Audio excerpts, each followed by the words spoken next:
Vamos abrir a palavra do Senhor em Lucas capítulo 23.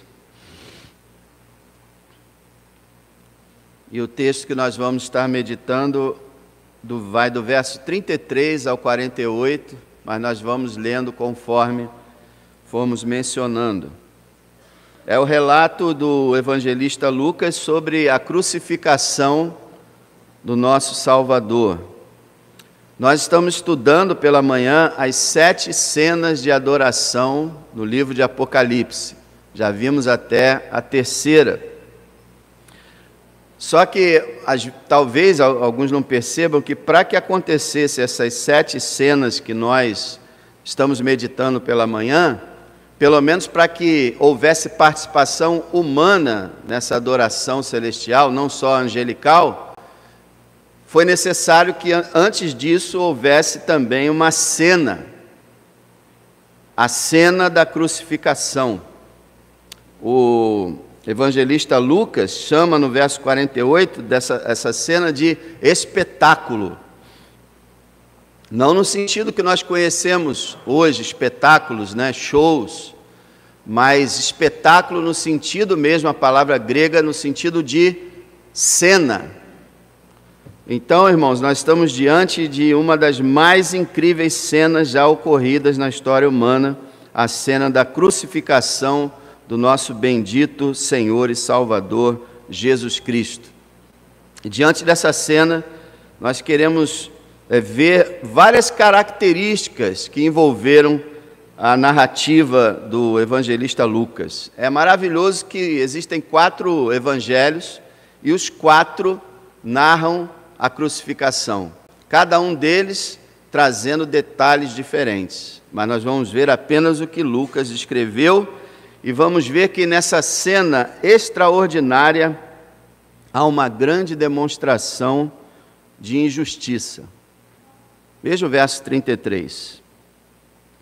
E quando chegaram ao lugar chamado a Caveira, Calvário em latim, ali o crucificaram, e aos malfeitores, um à direita e outro à esquerda. Meus irmãos, como um homem que jamais pecou pode ser condenado à crucificação? Uma pessoa cuja mente nunca passou um pensamento ruim, uma pessoa que amou o tempo inteiro, que viveu para auxiliar os enfermos, os pobres, os ignorantes, um homem perfeito, o único homem perfeito que habitou essa terra, exceto Adão, que depois tornou-se imperfeito. Aqui diz que ele foi crucificado, a pena máxima do Império Romano e a pena mais humilhante, que só era executada em pessoas que não eram romanas, estrangeiras, e pessoas consideradas inferiores, como escravos, qualquer coisa assim. Nem mesmo os romanos eram crucificados. O apóstolo Paulo foi executado e não foi crucificação, foi decapitação, porque ele era um cidadão romano.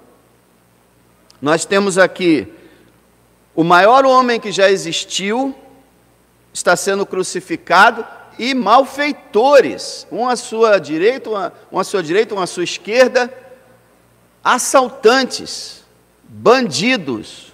Não pense que aquele floreio todo, o bom ladrão, a gente vai ver daqui a pouco sobre isso, eles eram criminosos, de tamanha periculosidade que foram executados na cruz.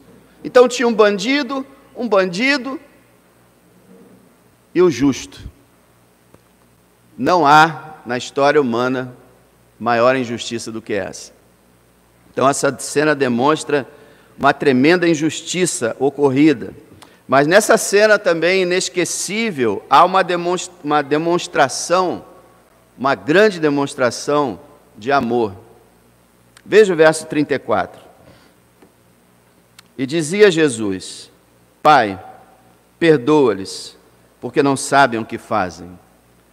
Meus irmãos, nós acabamos de falar da injustiça que Cristo estava sofrendo, de quanto ele havia sido torturado, cuspido, açoitado, e agora ele estava recebendo os pregos nas suas mãos, nos seus pés, e ele está orando pelo perdão das pessoas que o estavam matando, demonstrando assim um amor inigualável, irmãos.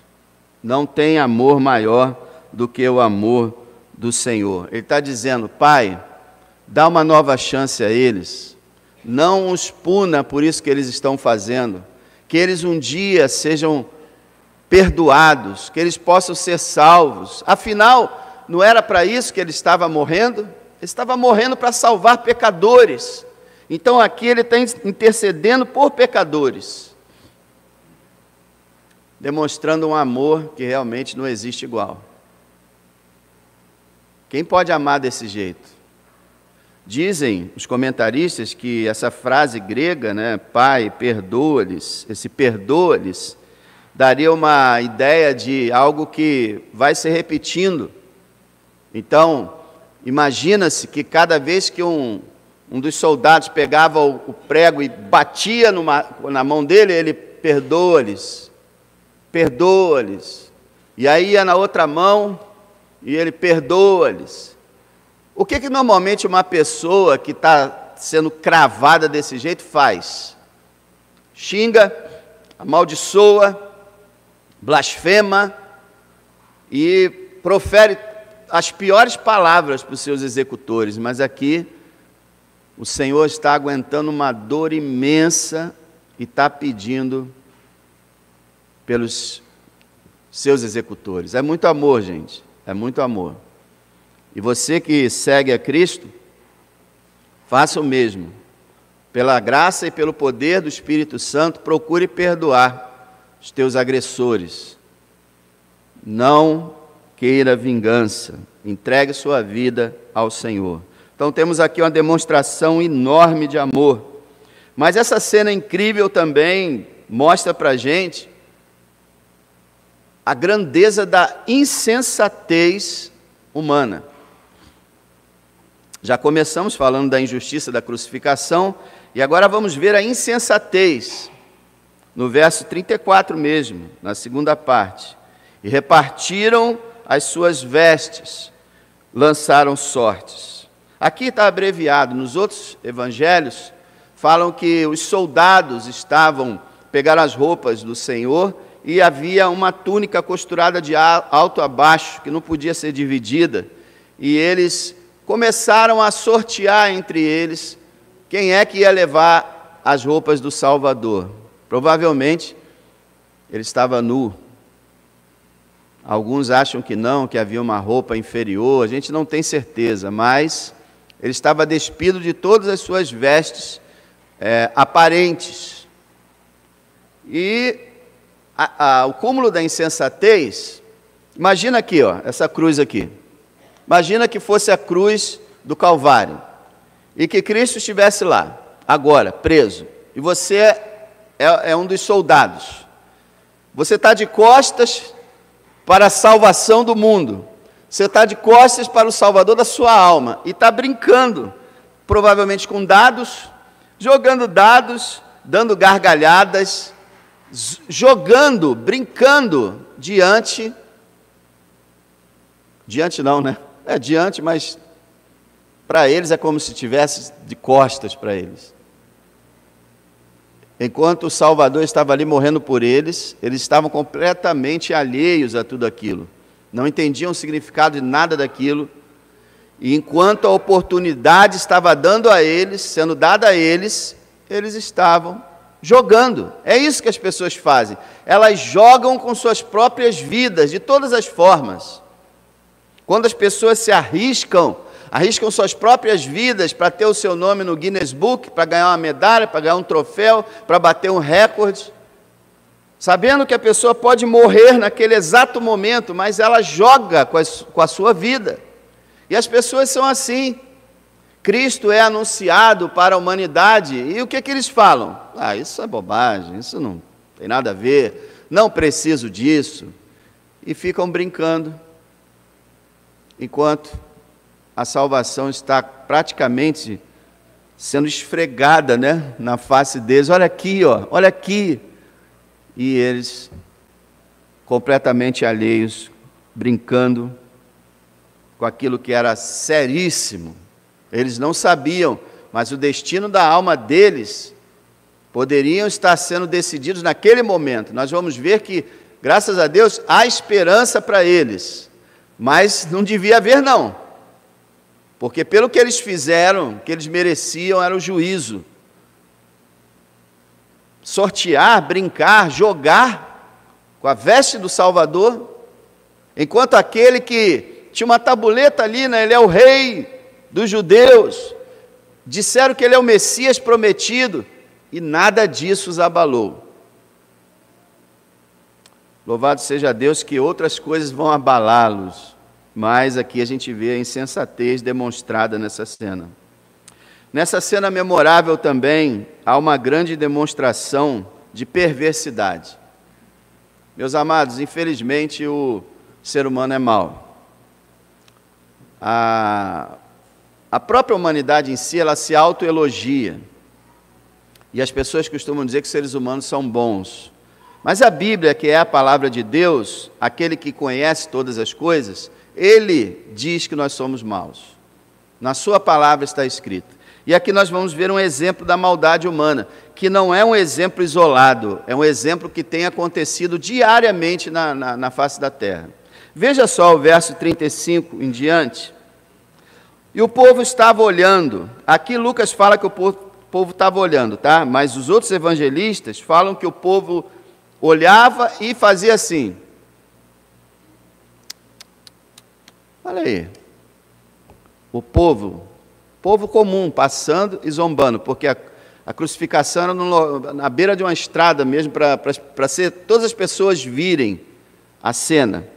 Então está aqui, o povo estava olhando, e também os príncipes, quer dizer, os líderes de Israel, zombavam dele, dizendo: aos outros salvou, salve a si mesmo, se este é o Cristo, o escolhido de Deus. Então temos aqui o povo que zomba, os líderes que zombam, dizendo que ele salvou os outros, não pode salvar a si próprio. Eu já falei aqui há um tempo atrás, é claro que ele não pôde salvar a si próprio, porque se ele se salva, ele não salva a gente. Nenhum de nós seria salvo se ele salvasse sua vida. Satanás estava falando através daquelas pessoas, tentando convencê-lo a desistir da cruz, porque se Jesus desiste da cruz, nós estaríamos perdidos para sempre. Então, os líderes zombam. Veja o verso 36. Também os soldados escarneciam, zombavam dele, chegando-se a ele e apresentando-lhe vinagre, e dizendo: se tu és o rei dos judeus, salva a ti mesmo.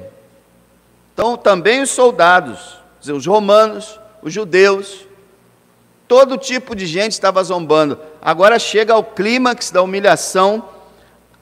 Aliás, deixa eu ver o verso 38 antes. O verso 38 fala que também Pilatos zombou da história toda, olha lá. E também por cima dele estava um título, escrito em letras gregas, romanas e hebraicas: este é o rei dos judeus. Pilatos tinha mandado colocar isso para provocar os judeus, mas também para zombar. Era uma figura, está vendo o rei dos judeus? Olha ele aí, estamos acabando com ele. Nós romanos, estamos acabando com ele. Esse aí que vocês falaram que era o rei dos judeus. E também zombando os líderes judeus, porque eles recusaram reconhecer que Jesus era o Messias. Então eles colocaram. Então aqui nós vemos também o governador Pilatos zombando de Cristo. E o verso 39. E um dos malfeitores, agora é o cume, né? O clímax. E um dos malfeitores que estavam pendurados blasfemava dele, dizendo: se tu és o Cristo, salva a ti mesmo e a nós. Gente, até os bandidos estavam zombando dele. Todo tipo de gente. O que se chama isso, irmãos? Perversidade. O ser humano, ele é tão cruel. Essa crucificação é a execução, até hoje considerada a execução mais dolorosa da história. Eles furavam as mãos e os pés, causando todo tipo de dor, de infecção, de febre. numa posição que causava cãibras, causava cãibras e distensões musculares, aquela dor terrível. Por que eles faziam isso? Você já viu, por exemplo, aquele filme Coração Valente, que fala de William Wallace, um dos grandes heróis da história da Escócia? Condenaram ele, mas não levaram ele para o local só para cortar a cabeça dele, não. Primeiro começaram a cortar ele todinho, até que ele dissesse que ele estava errado. E ele não disse, e foi sendo torturado. Por que o ser humano tem prazer em torturar os outros? Porque, bom, já que a pena de morte é necessária, alguns acham que não, alguns acham que sim, mas mesmo que seja algo indolor, né? Mas não, na época passada não, tinha que doer, tinha que massacrar, e tinha que desmoralizar. A cruz era para desmoralizar o ser humano. E aí, olha só, já faz uma coisa cruel dessa, e aí simplesmente ficam olhando e zombando de uma pessoa que está em agonia, sofrendo dores excruciantes, e eles ficam zombando, rindo, debochando de uma pessoa que está sofrendo ao extremo. Existe alguma coisa pior que isso? E eu falei que atualmente estão fazendo isso, como? Os cancelamentos na internet. A pessoa não faz aquilo que agrada aos outros, pronto, acaba com ela. Acaba com ela.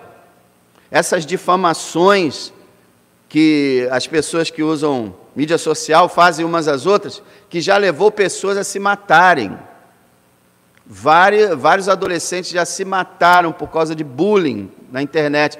Que prazer que o ser humano tem em falar mal do outro, em denegrir a imagem do outro, em rir da cara do outro.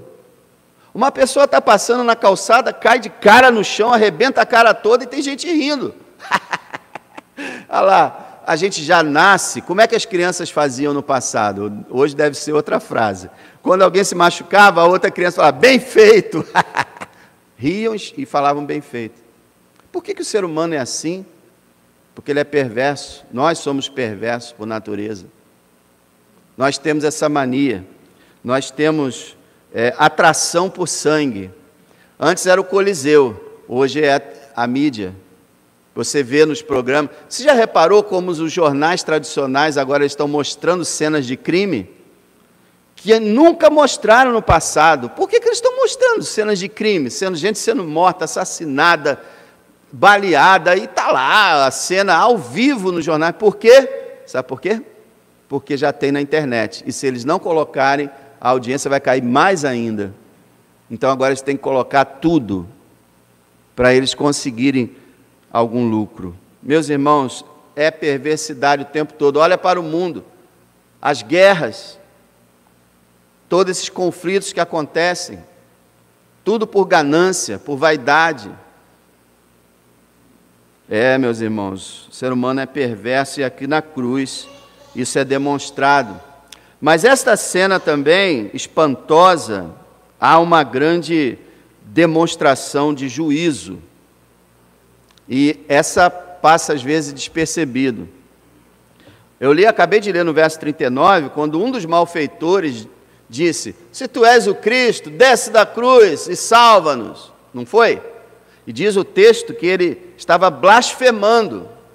Blasfemando de quem ali? De Deus, porque Jesus é Deus. Meus irmãos, nada mais é falado sobre ele, a não ser que quando deram ordem para retirar os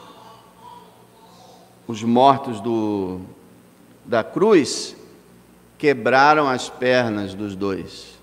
A última coisa que se sabe desse homem é que quebraram as pernas dele. Quando foram quebrados o Senhor, viram que ele já estava morto.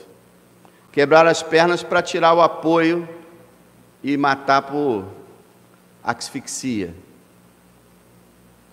Desse homem não se falou mais nada. Ele blasfemou e ele não recebeu nenhuma resposta do Senhor. Você já viu? O Senhor não fala nada com ele. Absolutamente nada. O que acontece com ele? ele se perde. Ele se perde para sempre. Por quê?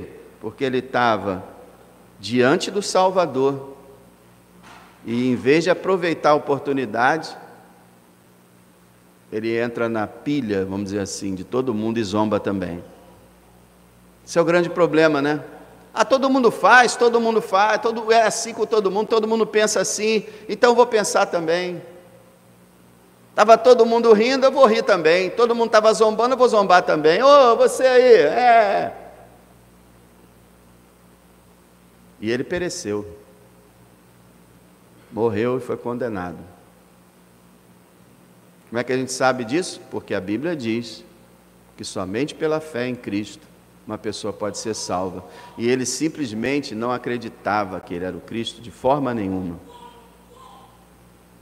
Então a cruz também é uma demonstração do juízo. Um antigo pregador ele falou que Deus salvou para que a gente tenha esperança. Na beira da morte, salvou para que a gente tenha esperança, mas salvou somente para que a gente não abuse. Entendeu? Foi salvo, mas o outro não. Esperança e não abuso. O juízo. Mas agora vamos entrar numa situação melhor, muito maravilhosa. Nessa cena impressionante, há uma grande demonstração de graça. Graça de Deus. Graça é aquele favor imerecido.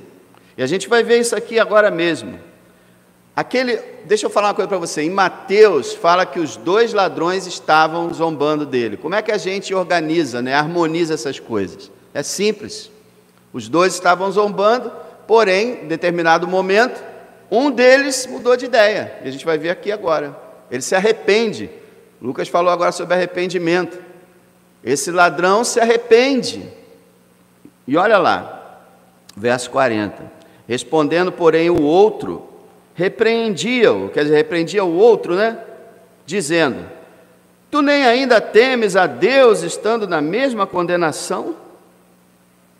Quer dizer, rapaz, você está aí todo cheio de zombaria, todo debochado, você não percebeu não que você está condenado? Você está a um pé da morte?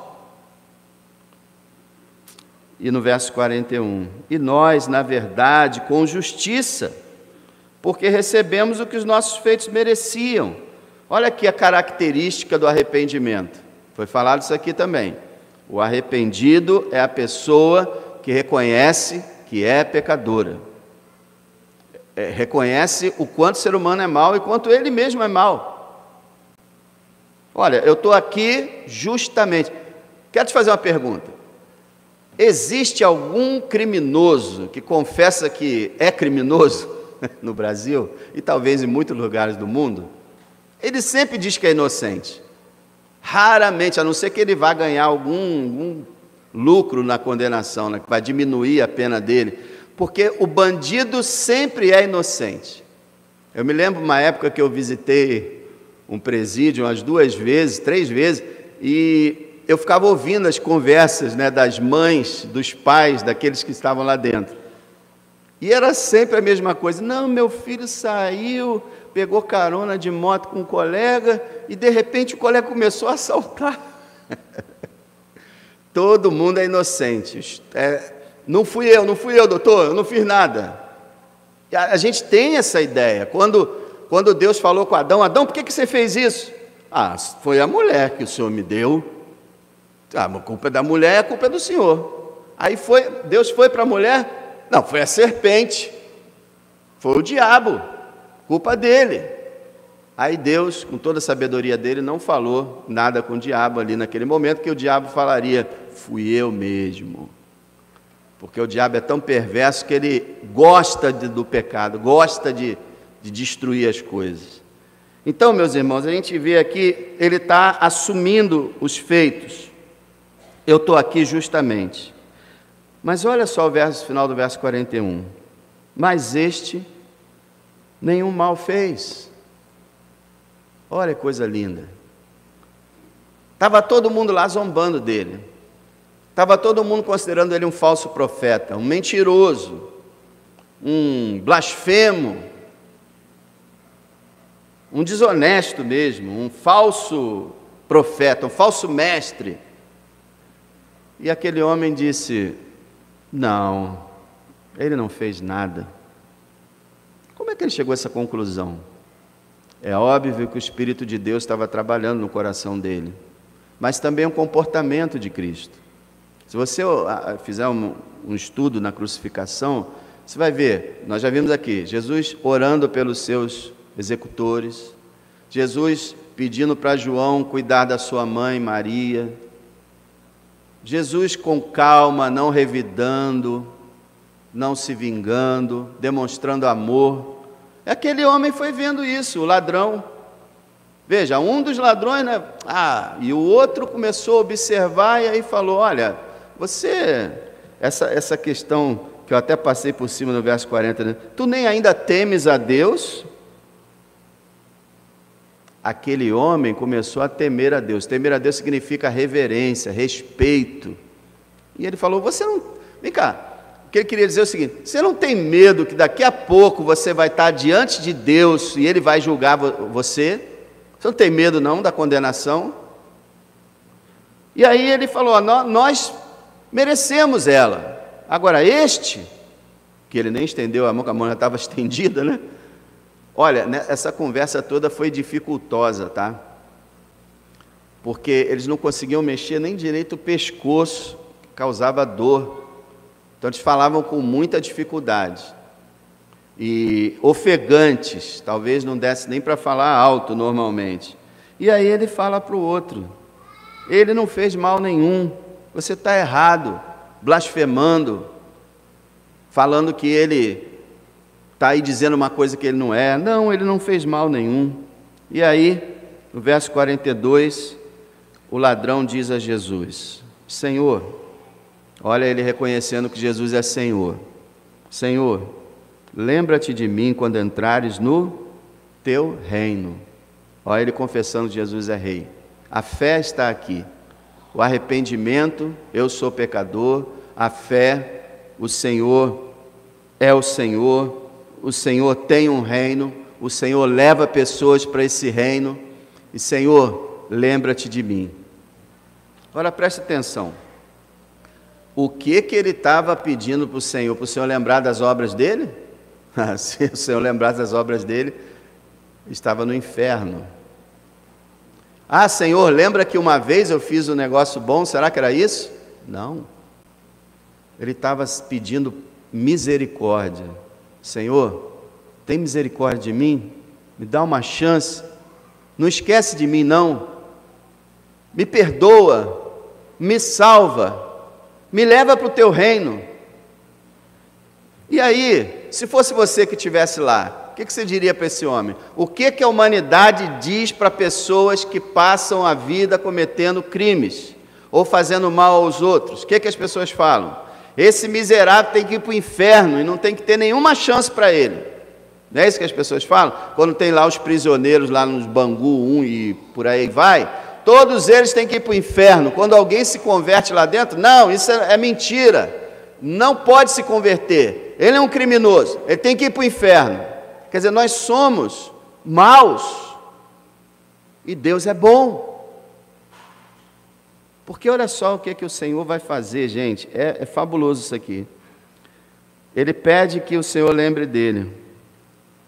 No verso 43, disse-lhe Jesus: em verdade te digo que hoje estarás comigo no paraíso. Rapaz, ele diz para aquele bandido: olha, você pediu um lugar no reino, eu vou dizer para você, hoje eu vou te dar esse lugar. E hoje eu vou te levar para o melhor lugar que existe, o paraíso, que é o céu. Jesus morreu e a sua alma entrou no céu, e ele levou a alma de um ladrão, ou poderíamos dizer, um ex-ladrão. Ele levou a alma de uma pessoa transformada que creu nele, a última alma que ele ganhou, poucas horas antes da sua morte. Essa é uma demonstração de graça, irmãos, quase ilimitada. Por quê? O que isso diz para a gente? Não importa o quanto uma pessoa seja má, ela pode ser salva, ela pode ser perdoada. Não importa quanto tempo uma pessoa cometeu o mal, ela pode ser perdoada. Não importa se ela se batizou, não batizou, se foi membro de igreja, se não foi membro de igreja, se deu dízimo, se deu esmola, se ajudou o pobre. Não, se ela, no último minuto da sua vida, invocar o Senhor Jesus, pedir a sua misericórdia, de todo o coração, com sinceridade, Deus a salvará. Aí você diz, não concordo com isso. É lógico que não. A mentalidade do ser humano é uma mentalidade de obras. Faça o bem, que Deus te abençoa. Faça o mal e você está perdido. Mas Deus não é assim. Deus é cheio de graça, cheio de misericórdia. E a salvação que nós temos não é pelo nosso mérito, não é pelas nossas obras, mas é pela graça de Cristo. É pelo fato que Ele é bondoso, que Ele estende o perdão, que Ele derramou o sangue dEle por nós. Irmãos, a igreja não é um grupo de pessoas que se considera melhor do que as outras. Se uma pessoa for assim, ela não faz parte da igreja. A igreja é um grupo de pecadores que foram alcançados pela graça, pela misericórdia de Deus. Porém, antes que você diga, que alguns pegam essa passagem e falam assim, está vendo? Não é verdade que todo mundo vai para o céu? Até o bandido foi para o céu? Não é bem assim. Você viu, eu te descrevi como o coração dele mudou, como ele se arrependeu, como ele se converteu, como ele creu e como ele invocou. Então o Senhor, devido ao seu movimento, dado pela graça de Deus, o Senhor o recebeu. Nós vimos agora que aquele ladrão que permaneceu blasfemando, o Senhor não teve nada com ele ali, mas aquele homem se arrependeu. Então, é por isso que eu acredito que nós teremos surpresas no céu, que pessoas que nunca foram crentes na vida, mas que ouviram a mensagem algum dia, na beira da morte, creram no Senhor e foram salvas. E um dia podemos encontrá-las lá. Enquanto que outros que viveram dezenas de anos na igreja, mas nunca se arrependeram de verdade, nós não vamos encontrar lá. Haverá primeiros que serão últimos e últimos que serão primeiros. Então, louvado seja Deus pela sua graça, a graça de Cristo demonstrada aqui na salvação de um bandido, praticamente, se na linguagem do futebol, aos 55 minutos do segundo tempo. Faltava menos de 3 horas para a vida daquele homem acabar. E ele foi salvo. Louvado seja Deus. Mas nessa cena da crucificação também nós vemos uma grande demonstração de poder sobrenatural. Poder. Coisas incríveis aconteceram. Veja o verso 44. Já era quase a hora sexta, que é meio-dia. Se você quiser saber qual é a hora sexta, a hora nona, basta somar 6. 6 mais 6, 12. Já era quase meio-dia, e houve trevas em toda a terra até a hora nona, 15 horas, que foi a hora que o Senhor morreu. Então, 3 horas de escuridão. As pessoas tentam explicar essa escuridão. Foi um eclipse. Você já viu algum eclipse durar 3 horas? E não podia ser um eclipse, porque eles estavam, esse tempo da Páscoa era tempo de lua cheia.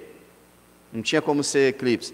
Foi uma chuvarada, fechou o tempo, as nuvens cobriram. Não foi isso. Foi escuridão mesmo. Meio-dia, ficou noite. Como isso aconteceu? Milagre. Qual era a mensagem que estava sendo passada? Infelizmente a Bíblia não fala qual o significado dessa escuridão. Mas existem algumas opiniões. Essa escuridão estaria refletindo o momento das trevas que Jesus falou. Agora é a hora das trevas. Naquele momento os demônios estavam ali perturbando talvez o Salvador. Talvez seja isso. Ou aquela escuridão estava expressando a tristeza da criação pela morte do seu Criador. Ou aquela escuridão estava demonstrando a própria tristeza de Deus, o Criador, Deus, o Pai. Ou aquela escuridão estava demonstrando o sofrimento do coração do Salvador, que naquela hora, chegando ao final daquela hora, ele fala: Deus meu, por que me desamparaste? Ele está em aflição, ele foi considerado ali como se fosse um pecador, ele está recebendo o castigo que a gente tinha que receber, então está tudo no escuro. Tanto que essa escuridão passa quando ele morre. Então fez-se essa grande escuridão. Lembre-se que está todo mundo vendo isso, tá? Todo mundo ali que estava ao redor daquela cena está vendo essa escuridão. E aí diz mais, verso 45, e rasgou-se ao meio o véu do templo. Já expliquei isso aqui, aquela cortina que separava o lugar santo dos santos, que era erguida, demonstrando que o povo não tinha acesso ao Deus de Israel, só o sumo sacerdote entrava uma vez por ano só, trazendo o sangue do cordeiro e ninguém mais. Estava fechado o acesso, mas quando Cristo morre, aquela cortina é rasgada de alto a baixo, Deus rasga a cortina, apresenta o Santo dos Santos, onde tem a Arca da Aliança, onde ficava a glória de Deus, e diz para o povo: o acesso está aberto, a porta da salvação está aberta, qualquer pessoa que crer no meu Filho terá acesso a mim. Eles viram isso, eles souberam disso. Nessa hora eles não viram que estavam distantes do templo, mas eles souberam que isso havia acontecido depois. E tem outros fenômenos descritos em Mateus, por exemplo, que houve um grande terremoto, que pedras se partiram, que túmulos de servos de Deus foram abertos, e na ressurreição de Cristo eles ressuscitaram também.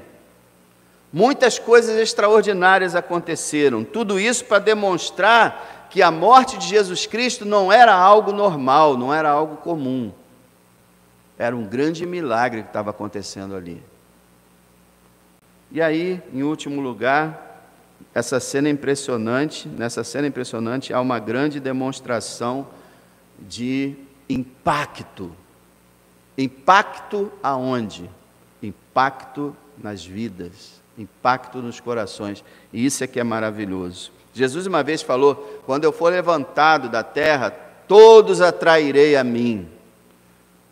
Há um grande impacto para toda pessoa que comparece diante da cruz de Cristo pela palavra, pelo Espírito, e nós vamos ver aqui coisas maravilhosas acontecendo. Jesus, no verso 46, mostra outro caso sobrenatural, né? Clamando Jesus com grande voz, esqueci de mencionar isso, né? Com grande voz, isso aqui é sobrenatural, porque o crucificado mal conseguia balbuciar alguma coisa, e ele grita: Pai, nas tuas mãos entrego o meu espírito, e os soldados estão lá ouvindo isso. Outro milagre é o seguinte: Jesus está segurando a sua vida, Ele a entrega, como Deus. Pai, pode levar meu espírito. Que se ele não fala isso, não morria. Simplesmente não morria. Não esqueça que ali estava o Deus homem, o homem divino, o Deus humano, o homem Deus, estava ali. Então agora você vai ver o impacto que toda essa cena causou. No verso 47... E o centurião, vendo o que tinha acontecido, olha que coisa linda, deu glória a Deus. Já imaginou um romano dizendo: louvado seja Jeová? Isso aqui é dar glória a Deus. O Deus de Israel, Jeová, e está um romano que acredita em vários deuses, dando glória a Deus naquele momento. E tem mais.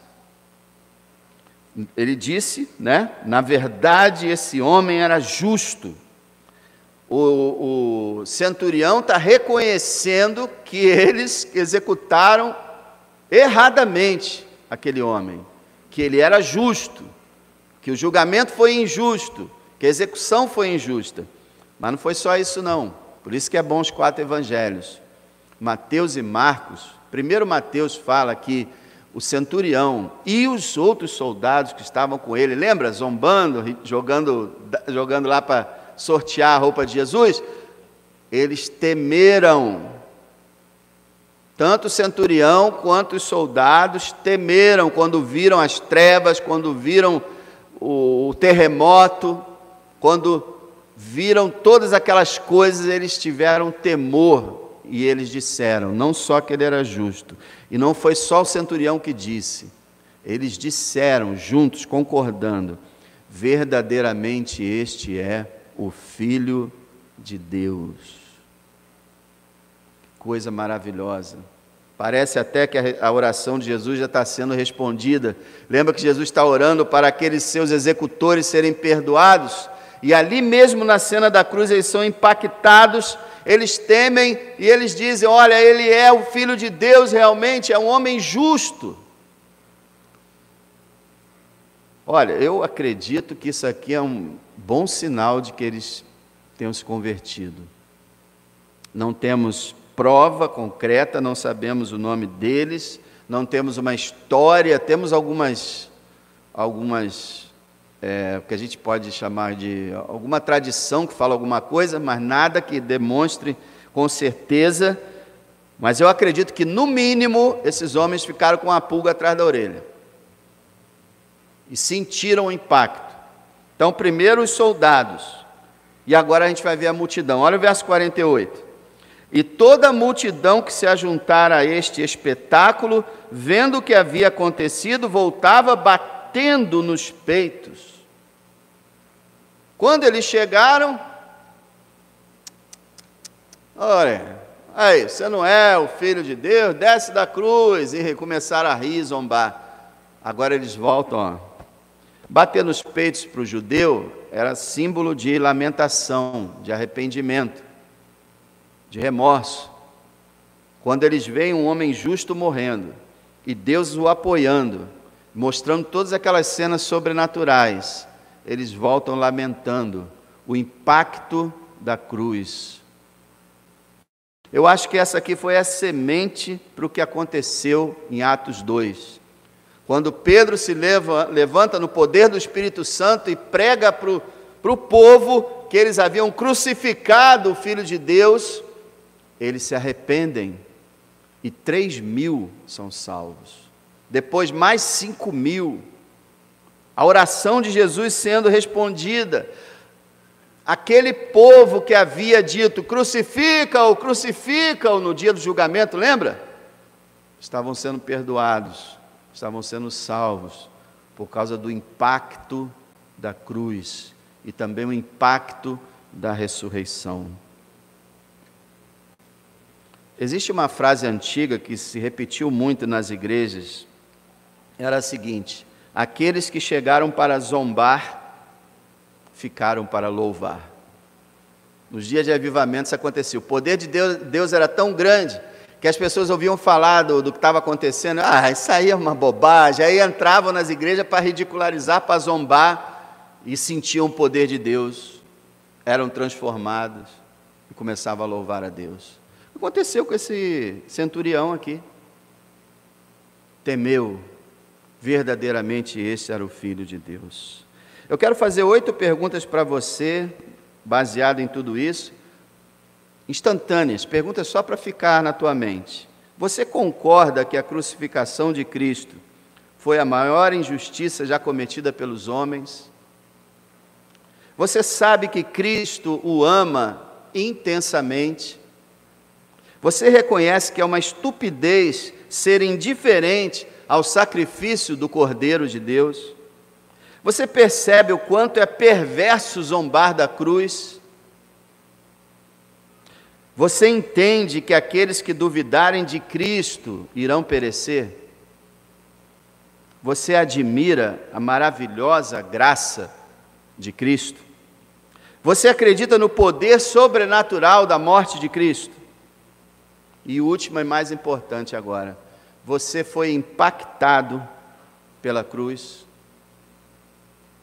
Você está percebendo que algo grandioso aqui aconteceu, algo que foi feito para a sua vida, algo que foi feito para mudar a sua história, algo que foi feito para receber de todo o coração, aproveitar esse dom de Deus, que é a salvação em Cristo através do seu sangue, Você está percebendo que não há ninguém maior do que Jesus, que Ele é superior a todos, que Ele demonstrou um amor inigualável, que Ele fez uma obra sem igual, e que você pode ser salvo, assim como aquele bandido, ou qualquer outra pessoa. Deus amou o mundo de tal maneira, que deu seu Filho unigênito, para que todo aquele que nele crê não pereça, mas tenha a vida eterna. É para todos nós, é para você, é para mim, é para todos os habitantes da terra, independente da condição de cada um. Se um bandido pôde entrar, pela graça de Deus, você pode. Se o apóstolo Paulo, perseguidor da igreja, pôde entrar, você pode. É para você.